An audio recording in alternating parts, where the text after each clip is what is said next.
ఎంతవరకు వెళుతుంది అనే దాని మీద, ఎంతవరకు తగ్గుతుంది అనే దాని మీద ఎవరు అంచనా వేయలేకపోతూ ఉన్నారు.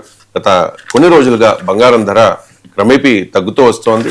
అమెరికన్ డాలర్స్ లో రష్యా వ్యాపారాన్ని పునఃప్రారంభిస్తే అది ₹1,00,000 వరకు తగ్గచ్చు, ₹1,00,000 లోపులోకి తులం బంగారం ధర రావచ్చు అనే అంచనాలు కూడా వస్తున్న పరిస్థితుల్లో, అంటే బంగారాన్ని ఇప్పుడున్న పరిస్థితుల్లో అమ్మాలా కొనాలి అనుకుంటే ఏ ధర దగ్గర కొనాలి అనే దాని మీద ఏం చెప్తారు? కొద్దికాలంగా మీరు ప్రిడిక్ట్ చేస్తూ ఉన్నారు, మీ అంచనాలకు తగ్గట్టుగానే పెరిగింది, 2 లక్షలకు చేరుతుందన్నారు, కానీ ఈ మధ్య కాలంలో తగ్గుతుంది. ఇదే ట్రెండ్ కొనసాగే అవకాశం ఉందంటారా ఎంజీ రావు గారు? ఎస్ అండి, ప్రస్తుతం బంగారం ధర ఏంటంటే 1,57,000 సుమారులో మనకు కొనసాగుతుంది. 1,57,000 బంగారం ఏంటంటే ఇంకా తగ్గిపోద్దేమోనని అమ్మడానికి కూడా కొంతమంది వెళ్తున్నారు. కానీ అమ్మడం అనేది చూద్దాంలు అన్నట్టు ఎక్కువ అమ్మడం లేదు. కానీ అమ్మడం అనేది పక్కన పెట్టండి, కానీ బంగారం అనేది పెరుగుతుంది అనే దాంట్లో ఎవ్వరికి సందేహం లేదు. ఎక్కువగా చెప్పాలి అంటే ఇప్పుడు బంగారాన్ని ఏ రేటు దగ్గర కొనాలి? ఇప్పుడు దగ్గర చూడండి, 2 లక్షలు దాటిపోయి ఇంకా కొనలేని పరిస్థితి బంగారం, కానీ పెరుగుతుంది, ఇది మంచి ఇన్వెస్ట్మెంట్ అని అందరికీ అనిపించింది. కానీ ఇప్పుడు బంగారం కొన్ని కారణాల వల్ల తగ్గుతుంది. ముఖ్యంగా అమెరికాలో డాలర్ బలపడిపోద్దని ఒక బలంతో, తర్వాత యుద్ధాలు ఆగుతాయి అనే ఒక, తర్వాత speculation, stock market speculation, America వడ్డీ రేట్లకు సంబంధించిన విషయంలో బంగారం రేటు కొంచెం తగ్గుతుంది, బాగా తగ్గింది, చాలా వరకు 1,57,000 వచ్చింది. ఇప్పుడు నేనేం చెప్తానంటే, బంగారాన్ని కొనాల్సిన సమయం అనే దాన్ని క్వశ్చన్ అని అడిగితే, బంగారం 1,50,000 1,60,000 మధ్యలో ఉన్నప్పుడే బంగారాన్ని కొనాల్సిన అద్భుతమైన సమయం అండి. ఈ సమయం మళ్ళా రాదు. ఎందుకంటే 1,50,000 ఇంకొక 5,000 10,000 తగ్గొచ్చు, అంటే 1,50,000కి తగ్గొచ్చు, కానీ బంగారం మాత్రం పెరుగుతుంది. కాబట్టి బంగారం ఎప్పుడు కొనాలి అంటే 1,50,000 1,60,000 మధ్యలో బంగారం 10 గ్రాముల ధర ఉన్నప్పుడే బంగారాన్ని కొనేయండి. ఎందుకంటే తర్వాత ఇంకెప్పుడు కూడా ఇంత తక్కువ రేటు మీరు చూడరు. ఒకవేళ మనం కొన్ని పరిణామాల వల్ల ఇంకో 10,000 తగ్గింది అనుకోండి, తగ్గవచ్చు, కానీ ఒక్కసారి పెరగడం మొదలు పెడితే మాత్రం వెళ్ళిపోద్ది. ఎందుకు పెరిగిద్ది బంగారం ధర అంటే 7 కారణాలు ఉన్నాయి. కాబట్టి ఇంత తక్కువ రేటు మళ్ళీ మన జీవిత కాలంలో చూడం. కాబట్టి కొనండి. ఎందుకు పెరిగిద్ది అనడానికి 7 కారణాలు ఉన్నాయి. ఇంత తక్కువ రేటు మళ్ళీ ఇంకెప్పుడు ఉండదు, పెరుగుతూనే ఉంటుంది. 7 కారణాలు ఏంటంటే యుఎస్ డాలర్ అండి.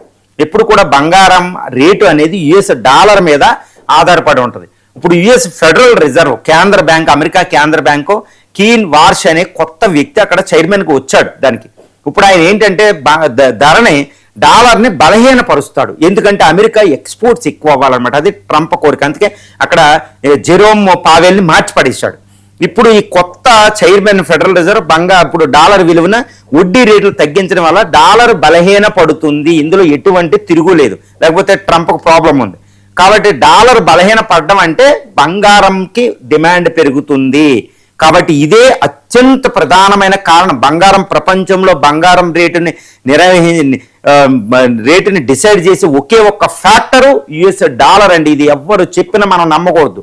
ఎందుకంటే యుఎస్ డాలర్ అంత బలం, ప్రపంచంలో ఇప్పటికీ 80% ఫారిన్ ఎక్స్చేంజ్ రిజర్వ్స్ యుఎస్ డాలర్లో ఉంటే ఇంకా అమెరికా ఆధిపత్యం పోలేదు, గుర్తుపెట్టుకోండి. కాబట్టి యుఎస్ డాలర్ బలహీన పడడం అనేది 100కి 100% కరెక్ట్. కాబట్టి బంగారం రేటు పెరుగుతూనే ఉంటుంది. ఈ సంవత్సరాంతానికి ఎంత అవుద్దంటే ఆల్మోస్ట్ 3 లక్షలకి వెళ్ళినా ఆశ్చర్యం లేదు. దాని కారణాలు ఇంకా చెప్తాను వినండి. అది ఒక కారణం యుఎస్ డాలర్. రెండో కారణం ఏంటంటే ఉత్పత్తి డిమాండ్. బంగారం ఉత్పత్తి చేసే దేశాలైన అమెరికా, చైనా, కెనడా, ఆస్ట్రేలియా, తర్వాత ఈ సౌత్ ఆఫ్రికన్ కంట్రీస్లో ఉత్పత్తి పెరగడానికి అవకాశం లేదు రష్యాతో పాటు. ఎందుకంటే ఉత్పత్తి కొత్త గోల్డ్ మైన్స్ ఎక్కడా దొరుకుతులేదు, అందులోనే ఉత్పత్తి ఉంది. కాబట్టి ఉత్పత్తి పెరగడం అనేది అసంభవం. కాబట్టి మళ్ళీ ఇదే సమయంలో డిమాండ్ పెరిగిపోతుంది. కాబట్టి బంగారం రేటు పెరుగుతుంది. ఇందులో ఎటువంటి తెలుసు కదా ఉత్పత్తి డిమాండ్. ఇక మూడో ఫ్యాక్టర్ ఏంటంటే బ్రిక్స్ పాలిటిక్స్ అండి. సెంట్రల్ బ్యాంక్స్ అని ఉంటాయి, ముఖ్యంగా సెంట్రల్ బ్యాంకులో.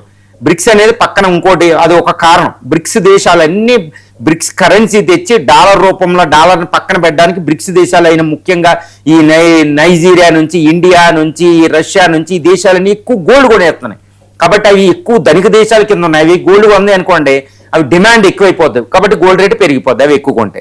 తర్వాత సెంట్రల్ బ్యాంక్స్, దీంతో పాటు పోలాండ్, చిన్న దేశాలు కూడా, సింగపూరు, ఇలాంటి ఆఫ్రికన్ కంట్రీస్లో టాంజానియా, కెన్యా లాంటి దేశాలు కూడా బంగారాన్ని ఎక్కువ నిల్వ చేసుకుంటున్నాయి. ఎందుకంటే అది కూడా డాలర్ మీద ఎక్కువ డౌటే, యువాన్ మీద డౌటే, జియో పొలిటికల్ సిచ్యువేషన్ బాగాలేదు. కాబట్టి అవి ఎక్కువ బంగారాన్ని కొంటున్నాయి. కాబట్టి బంగారం రేటు పెరుగుతూనే ఉంటుంది, మన వ్యక్తులే కాదు. తర్వాత వ్యక్తులు కూడా ఒక హైప్ క్రియేట్ అయిపోయింది. ఆల్రెడీ గత వన్ ఇయర్ నుంచి మనం చూస్తున్నాం బంగారం రేటు అసలు ఇన్వెస్ట్మెంట్ ఎక్కడ పెట్టాలి అంటే బంగారం కొంటే బెటర్ అనే టైప్ ఒకటి వచ్చేసింది. కాబట్టి ఆ స్పెక్యులేషన్ ఒకటి ఉంది, అది ఎక్కువ కంటిన్యూ అవి ప్రతి వాళ్ళు బంగారంలో ఇన్వెస్ట్మెంట్ పెడుతున్నారు. చిన్న వ్యక్తులు 1 గ్రామ్ బంగారం నుంచి ఇన్వెస్ట్మెంట్. కాబట్టి ఈ ట్రెండ్ అనేది, ఈ హైప్ అనేది బంగారాన్ని పెంచడానికి అవకాశం ఎక్కువ ఉంటుంది, కానీ అది తగ్గే అవకాశాలను తగ్గించేస్తుంది. అది ఇంపార్టెంట్ 5th ఫ్యాక్టర్. ఇక 6వ ఫ్యాక్టర్ జియో పాలిటిక్స్ అండి. ఇప్పుడు యుద్ధ వాతావరణాలు ఇంకా అలాగే ఉన్నాయి.